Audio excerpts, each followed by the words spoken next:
Ama ni Angel Locsin, pumanaw na sa edad na 98. Bago tayo magpatuloy, ako po ay humihingi sa inyo ng isang like, isang share at isang subscribe para lagi kayong updated sa aking ilalabas na video.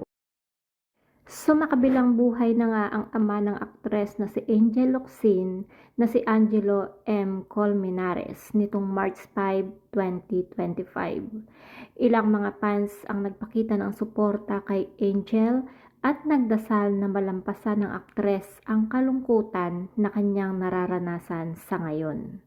Kilalang malapit si Angel sa kanyang ama at ilang beses na rin ang TV appearance na magkasama nga sila.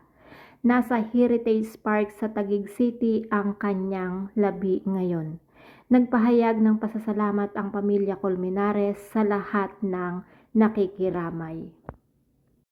Ayon nga sa ulat ng ABS-CBN News sa pamamagitan nga ni MJ Felipe, yumao nga ang ama ni Angel noong Miyerkules batay sa kumpirmasyon ng pamilya.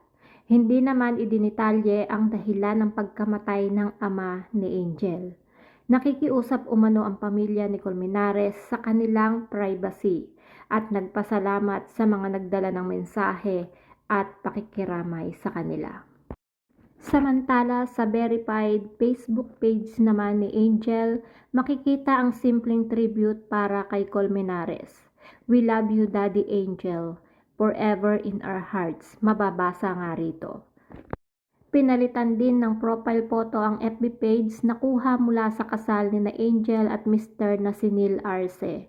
Hindi naman sigurado kung si Angel ba mismo ang nag-post nito. Matatandaan nga na matagal nang nasa showbiz at social media hiatus si Angel matapos ang presidential election noong 2022 hanggang sa kasalukuyan.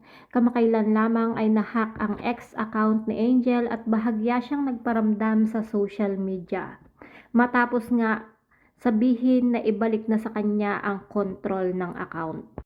Samantala nga guys, wala pang post o opisyal na pahayag ang kampo ni Angel tungkol sa mga detalye ng burol